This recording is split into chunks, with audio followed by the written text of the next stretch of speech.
음악은 따로 들려드립니다. 말로만 하는 음악 이야기. 한번 소개한 적이 있었죠. 영화 메디슨 카운티의 달이 네. 삽입곡 4곡, 조니 하트만의 노래. 그중 이제 첫째 곡이죠. For All We Know. 그 For All We Know를 갖다가 끄집어내서 조니 하트만이 아니고 그 외에 불렀던 재즈 뮤지션들의 노래 연주를 갖다 소개하려고 그러는데요. 여러 가지로 걸려있는 곡이에요. 개인적으로. 노래 가사는 메디슨 카운티 달이 소설이자 영화 내용을 갖다가 이렇게 그냥 딱 압축한 듯한 가사죠. 가사. 예. 우리가 알듯이 다시 만나지 못할 수도 있다. 그러니 오늘 밤 뭐 이렇게 스윗한 시간을 갖다가 보내길 원해 뭐 이렇게 돼 있는데 조니 하트만의 음악은 정말 압권이에요 노래가. 근데 이 노래를 갖다가 새로 살린 거는 네킹콜이라고 소개를 해드렸잖아요.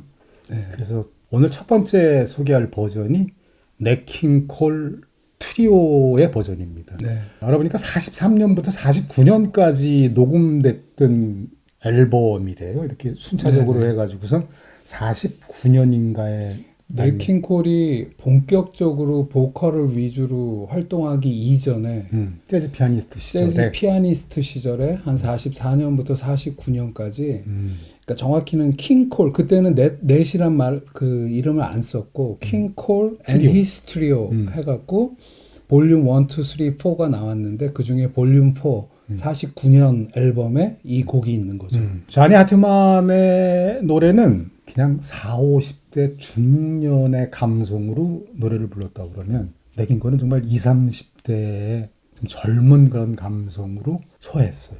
저는 그 네킹콜을 재즈 뮤지션인지 몰랐어요. 어려서 그렇죠. 10대 때, 그러니까 중학교 때 팝송을 들었을 때 그때 꼭 들었어야 될 레퍼토리 중 하나가 네킹콜의 투영이에요. They try to tell us we're too young 해갖고선 정말 목소리가 감미롭네. 그리고 정말 많이 들었어요 이 노래를. 그러니까 선배들한테 전수받은 거죠. 야, 이게 또 이거 아니니 해서 정말 부드러운데 그 투영의 그 부드러운 목소리 이상의 부드러움이 있어요. 네킹콜의 이 For We Know를 들으면은 다시 살렸다는 얘기가 수긍이 돼요. 아, 정말 아름답게 불렀어요. 피아니스트이던 네킹콜이 이제 슬슬 노래를 하기 시작할 때 녹음한 버전이기 때문에 더 이렇게 뭐랄까 순수하달까? 그런 그렇죠. 그런 것도 있어. 50년대, 60년대 네킹콜의 목소리보다 더 약간 순수하면서 그렇지. 기교 없이 정말 이렇게 부드럽게 흘러가. 그리고 트리오 연주잖아요. 그러니까 피아노, 기타, 베이스. 그러니까 피아노, 기타, 베이스 트리오의 원형이 네킹콜 트리오니까 트리오를 베이스로 해서 보컬까지 넣어서 좋아하시는 곡인 이 곡을 그러니까 저도 이 앨범 구하기 힘든 앨범이라서 그냥 컴필레이션으로만 갖고 있었는데 요번에 다시 조사하다 보니까 40년대 네킹콜이 이렇게 변해가는 모습이 담겨져 있는 그런 또 뭐 재즈 좋아하는 사람으로서는 굉장히 역사적인 순간이기도 한 것 같아요. 예. 두 번째로 소개해드릴 곡은 그러니까 네킹콜이 이걸 갖다 살려내고 나서 수면 아래로 내려갔어요 이 곡이. 그러다가 1958년에 빌리 헐리데이가 다시 이 곡을 되살려냈습니다. 그 58년에 레이디 인 세틴이라는 앨범을 냈는데, 그러니까 그렇죠.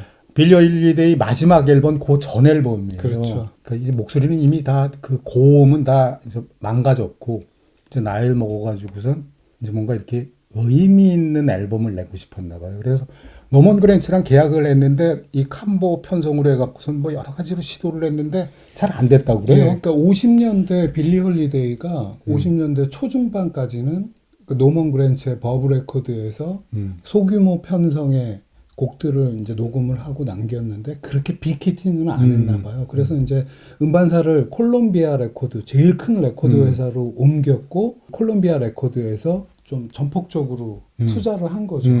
오케스트라 반주로 녹음을 한 앨범이 죽기 전에 58년 이 앨범인 거죠. 레이디 인 세틴 이 앨범이 40인조 오케스트라로 된 건데요.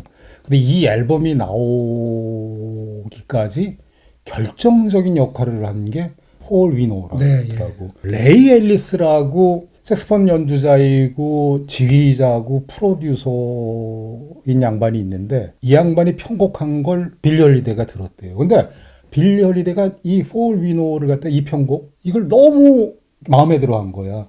그래서 이런 음악의 앨범을 갖다 내고 싶다. 그렇죠. 콜롬비아 레코드에서는 그 당시 제일 잘 나가는 프랭크 시나트라와 같이 하던 그 넬슨 리델 오케스트라랑 녹음을 하는 게 어떻냐 했는데 빌리 홀리데이가 말씀하신 대로 그 레이 앨리스가 이 곡을 그 레이 앨리스 오케스트라 버전으로 편곡한 걸 듣고 나 이 사람이랑 할래 해서 레이 앨리스 오케스트라와 빌리 홀리데이가 이 곡을 녹음했다고 그 뒷이야기가 있더라고요. 레이디 인 세틴 이 앨범을 이렇게 딱 들어보면 처음 들으시면 빌리 홀리데이 맞아? 뭐 이런 느낌이 날 정도예요. 목소리가 아주 부드럽게 발성을 하면서 오케스트라가 이렇게 받쳐주니까 다른 가수가 노래한다는 느낌이 들 정도로 43세 나이에 녹음한 건데 어떻게 생각하면 산전수전 공중전까지 다 겪은 목소리이기도 하죠. 그렇죠, 그렇죠. 그러니까 40대 들어서면서는 이미 이제 고음은 뭐 이제 더 이상 낼 수 없을 지경까지 이르렀는데, 근데 그런 거 없이 정말 굉장히 이렇게 부드럽고 아름답게, 그러니까 빌리 홀리데이가 부른 노래 중에서는 이 레이디 인 세틴에 들어있는 앨범의 목소리들이 제일 감미로울 거예요. 네. 그러니까 이렇게 절절한 그런 느낌이 묻혀져 있는 For We Know를 갖다 들으실 수 있을 겁니다. 이제 세 번째로 소개해드릴 곡이 연주곡이에요. 빌 에반스의 마지막 스튜디오 앨범 We Will Meet Again. 79년 앨범이죠. 79년 앨범. 이 앨범은 해리 에반스라고 형이 있대요. 근데 이 형이 재즈를 같이 음악을 같이 했는데 형은 교사로 돌아섰대요. 그렇죠. 그러니까 빌 에반스가 음악을 하는데 가장 많이 영향을 준 인물이 형이고, 그리고 이 형제들의 우애가 그러니까 우리가 보통 얘기하는 형제를 넘어서서, 그러니까 거의 일상에 이렇게 편지를 주고받고 뭐 할 얘기가 있으면은 메모를 남기고 하여튼 굉장히 각별했다고 그래요. 근데 이 형이 앨범을 갖다가 딱 일생에 딱 한 장을 낸 게 있대, LP 앨범을. 네. Someday We'll Be Together Again이라는 제목이에요. 이 지금 빌 에반스 마지막 앨범이 형 앨범 제목에 대한 화답 같은 거? 저는 이게 몰랐어요. 이게 마지막 앨범이고 여기 이제 들어있겠거니 하고 그랬는데, 이게 형에 대한 헌정 앨범이고, 그리고 For We Know를 갖다 제외한 모든 곡은 빌 에반스 자작곡이에요. 요 한 곡만 딴 사람 곡을 갖다가 갖고 온 건데, 그러니까 빌리 홀리데이가 마지막 바로 전 앨범에 이 레퍼토리를 갖다가 꽂은 거며, 빌 에반스가 헌정 앨범 중에 유독 한 곡만 다른 곡을 갖다가 끼워놓은 거며, 그러니까 이게 미국인들한테는 참 각별한 느낌의 곡이 아닌가 뭐 이런 생각도 들고요. 그렇죠. 79년 8월에 녹음을 했는데 79년 초에 형 해리 에반스가 자살한 다음에 빌 에반스가 멘탈적으로 많이 무너졌다고 하고 앨범 제목도 We Will Meet Again. 그 중에 또 For We Know, 우리 다시 만나지 못할 수 있어, 이런 내용의 가사 있는 곡을 넣은 그 빌 에반스의 마음이 좀 알 것 같은 그런 그러니까 느낌이죠. 네. 형 자살하고 1년, 그러니까 80년에 빌리 에반스도 죽었어요. 80년 9월 15일에 역시 또 세상을 떠나죠. 그러니까 일견에는 형의 죽음이 빌 에반스의 큰 죽음에 영향을 미쳤다. 뭐 이런 얘기도 예. 하더라고요. 다행인 건 이게 81년에 그래미 어워드에서 이 앨범이 재즈 인스트루멘탈 베스트로 그래미 어워드 수상했고, 정말 슬퍼요. 그러니까 이렇게 그 감미롭거든요. 그러니까 슬픔은 깔려 있지만 다시 못 만날 수도 있지만 못 만날 수도 있어. 그러니 우리 오늘 밤 이렇게 해갖고선 어떤 좀 이렇게 좀 그러면서도 따뜻한 뭐가 있는데, 빌 에반스 연주 들으면 그냥 푹 빠져들어. 이렇게 늪에 빠지듯이 빠져요. 그런 노래 가사 중에 제가 메모한 거 보니까 이런 가사가 있네요. 마지막 순간까지 난 내 손을 내밀 거예요. 내 마음을 담아서. 그러니까 연인 간에는 그런 내용일 수 있지만 형에 대한, 그렇죠. 형의 죽음에 대한 마음이 그랬던 거 아닌가 싶네요. 예. 이제 네 번째 마지막으로 소개해드릴 곡은 제가 최애하는 재즈 뮤지션 챗 베이커입니다. 챗 베이커인 도쿄예요. 네. 87년도 앨범이죠. 챗 베이커 죽기 11개월 전에 낸 앨범. 네. 저 깜짝 놀란 게 아까 빌 에반스도 그렇고 빌리 헐리데이도 그렇고 챗 베이커도 그렇고 오늘 소개하는 세 버전 세 가수의 노래가 죽기 1년 전에 녹음한 것들이에요. 다 예. 다 그래요. 아니 아주 그래서 묘하더라고요. 챗 베이커도 88년에 암스테르담의 한 호텔에서 변사체로 발견이 되는데 그 1년 전에 11개월 전에 도쿄에서 라이브로 이 곡을 녹음을 한 거죠. 도쿄 쇼와대학교 히토미 기념관에서 연주한 라이브인데 저는 스튜디오가 있는 데가 합정동이거든요.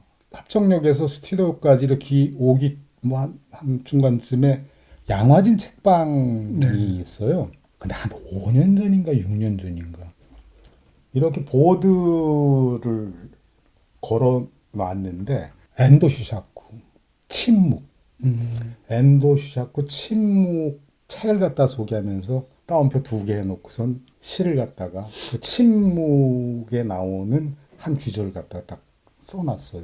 인간은 이리도 슬픈데 주여 바다는 저리도 푸르릅니다. 그냥 지나가다가 이렇게 딱 봤는데 맥락을 모르니까 이해가 잘 안 되죠. 근데 딱 읽는 순간 뭔가 이렇게 푹 하고 쳐와. 그러니까 슬픈 감정도 아니고 그 절망도 아니고 비애도 아니고 근데 좌우지간 뭔가 이렇게 훅 하고 와요. 인간은 이리도 슬픈데 주여 바다는 저리도 푸르릅니다. 이게 저기 96년인가 마틴 스콜세이지가 사일런스라는 영화를 만들었는데 원작이에요. 엔도 슈샤쿠의 원작을 갖다가 영화한 건데 17세기에 일본의 기독교 박해할 당시에 그런 기독교인들의 어떤 이야기. 근데 이게 뭐 기독교를 숭배하고 이런 게 아니고 사실은 이 가톨릭 신자들 중에 주변에 이렇게 종교가 가톨릭이라는 친구들이 이렇게 보면 엔도 슈샤쿠 침묵은 다 꿰차고 있더라고. 소설로. 근데 왜 말씀을 드렸냐면 챗 베이커를 정말 좋아하잖아요. 챗 베이커 정말 이렇게 뭐 시작부터 끝까지 다 들었잖아요. 그 인도교 앨범이 죽기 전이니까 뭐 이렇게 마약 중독 이렇게 해갖고선 건강이 아주 피폐해질 대로 피폐해져 있었던 상태인데 그 연주에 대한 이 라이브에 대한 평은 완벽한 연주였다. 섬세하고 힘이 있고 그리고 그 사운드와 리듬 어느 하나 빠지는 것이 없는 라이브다. 뭐 이런 평가예요. 그러니까 좀 아주 독특한 연주예요. 노래와 연주. 챗 베이커가 노래도 하고 연주도 했는데 근데 이 챗 베이커 폴 위노를 들으면 그냥 이렇게 설명할 수 없는 막 늪속에 이렇게 점점 빠져드는 것 같아. 조니 하트만이나 네킹 콜이나 이런 그 가수에서 들어볼 수 없는 곡 해석이에요. 챗 베이커 노래와 연주를 갖다 이렇게 쫙 들으면 인간은 이리도 슬픈데 주여 바다는 저리도 푸르릅니다. 이 곡 듣고 이 연주를 듣고 있으면 저는 챗 베이커가 노쇠하고 힘이 빠지고 피폐해져 있는데 누군가 후배들과 같이 이 공연에 연주를 했잖아요. 근데 이 곡을 중간에 들으면은 피아노 솔로가 나오는데 피아니스트가 헤롤드 단코라는 피아니스트인데 그 선배의 그 기운을 받았는지 너무나 아름다운 또 피아노 연주가 중간에 있어서 안 좋은 상태 그리고 죽기 1년 전에 연주지만 피폐한 상태의 연주지만 굉장히 아름답게 느껴지더라고요. 피아노 연주도 플러스해서 들어보시면 굉장히 좋을 것 같아요. 예. 제가 이렇게 네 곡을 소개해드렸습니다. 마지막에 소개해드린 챗 베이커 거 정말 좋아하는데요. 엔도 슈샤쿠 침묵에 나오는 한 귀절과 챗 베이커의 노래와 연주가 어쩜 그렇게 잘 어울리는지. 그러네요. 네, 여기서 마치겠습니다. 감사합니다.